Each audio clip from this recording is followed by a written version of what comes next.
All right, so they call the person behind the wall the trainer, and they call the other person handling the dog the handler. And I don't know if I would really say that whoever sits back here doing this job is actually a trainer, but that's the way they call it, right? And this is Boba, this is Daniel's dog. Food is here, so I'm gonna grab that with my fingers. We're gonna talk about gloves in a bit. I didn't have any gloves this morning, so at this point, I've got smell on my hands, and I don't really like that, but we'll do it this way. We'll get into more of that and being more distinct with not following our smell as we go. But today, we're going to cheat and just do what we got to do. Best job we can with the tools we got. So number 1, 2, and 3. Number 1's where we're starting. Now you notice what I did. For her, she doesn't know what's going on. So we're going to have him come out on a line from this end. She'll run into number 1 right away, and we'll see how she does, and then we'll go from that and try to get her to come straight at it, right? Sorry about the sound, guys, but it's a busy day out here in doggy land. All right, anytime you're ready, Daniel. Go on a spin, come this way and come back at it. So what I'm trying to do here with the spinning that we're doing, and then coming back at the end.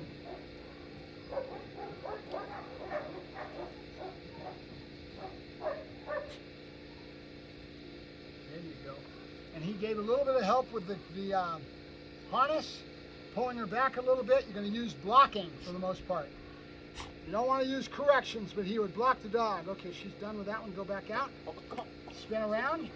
He's going in a circle, and he's walking out and back to his presentation. He's going to present it the same way every time. So we're starting that behaviors from the very beginning of the training. And we're going to present.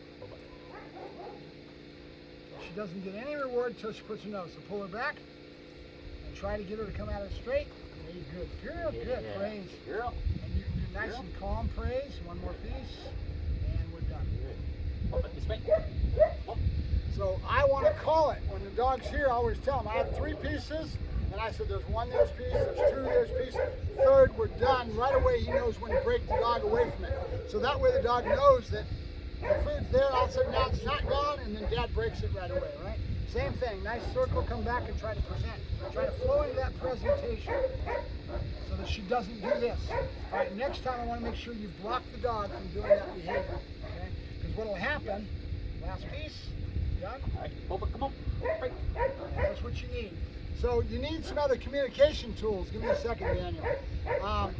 We need a good break. So there's where my yep command comes in, right? My explosion release, my break command. I don't say break, I just say yep most of the time, turning into an explosion release, or there's a release word. We want to have something that we can be very distinct with our pattern and how we present. So he's going to come around a circle, he's going to try to get his hand to present to the dog, and then the dog being blocked, because the dog's not stupid. She wants to come right back to here where my hand's at to get the food, right?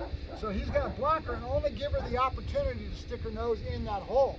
And we're trying to start this behavior, all right? All right, Daniel, let's go again.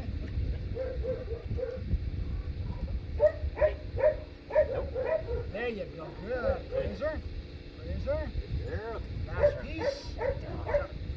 Okay, Boba, break. Yeah, real distinct break command so she understands that she's supposed to go away. So we're starting a pattern of behavior of the dog being into it, flowing into it, and then break and going away and spinning. The reason that we spin is the same reason that I do this in greeting into people, right? I will end up spinning, and the first thing the dog sees is a picture of whatever it is that you're trying to get the dog to see, right? So you're breaking the dog's mind. And I'll go into this subject a little bit, how I got this theory as we go along, but right now I don't want to get too long-winded. All right, I'm going to go ahead and move my position to this one.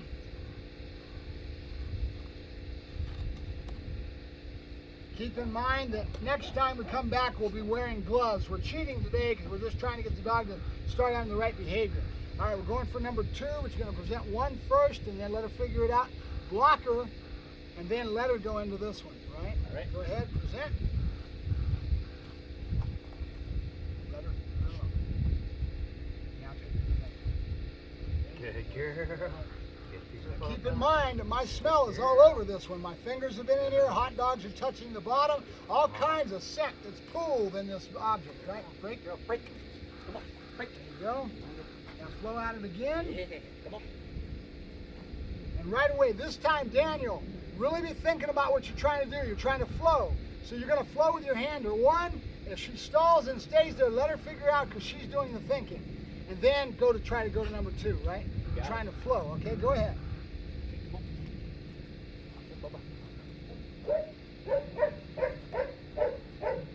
Block her. More help from you, right? You need to give a little bit of help. Remember, the dog doesn't know what it's doing yet. So you need to help the dog with your body language, with blocking her with the harness as much as you can, but not as much as you know. I mean, keep it. You want the dog doing the job on their own. You don't want to help the dog as we go along. Okay, break. So you want to flow from 1, 2 to 3, and eventually this is going to be a wall, right? You're going to work the dog, but this is how it starts. We're just imprinting the dog into the behavior. Go ahead. Try to go flow from one to the other. Good. There you go. Good. Okay. And this is the last piece. Done. Over break. You don't need to walk too far away. You can be right in here. Now I'm going to move that to number 3. All right. So we're just trying to get this to flow from 1, 2, and 3. That's our first job, right? Now try to get as much flow from 1 to 2 to 3 as you can, okay? Without being helped if you can, but you need to in the beginning. Come on.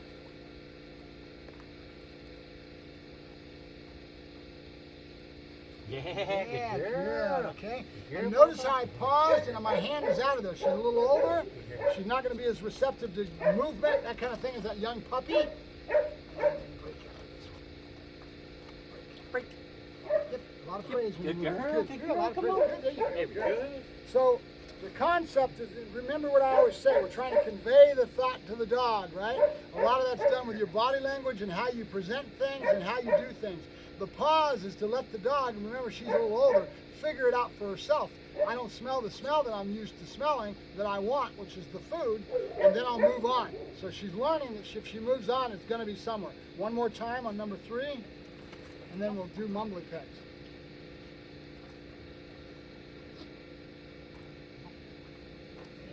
Ah, good girl. Yeah. Very good. Very good. Break. Come Pull her on. back. Very good. All right, now I'm going to move it to number 2, because she seems to not give a hoot about one of them. All right, same thing. Try to flow, and then what we're going to try to do is pull back the help as much as we can as we go along. Yeah, good girl. Very good. Girl, Bubba. Right, Girl, break. and Come on. This way.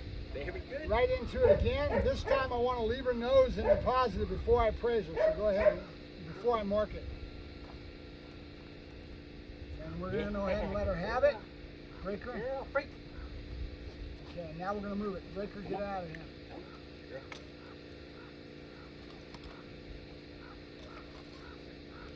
All right, back at it again.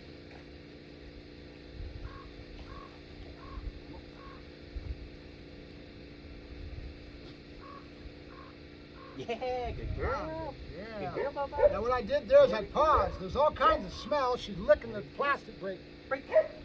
So I left her nose in there longer before I finally came in with my hands, right?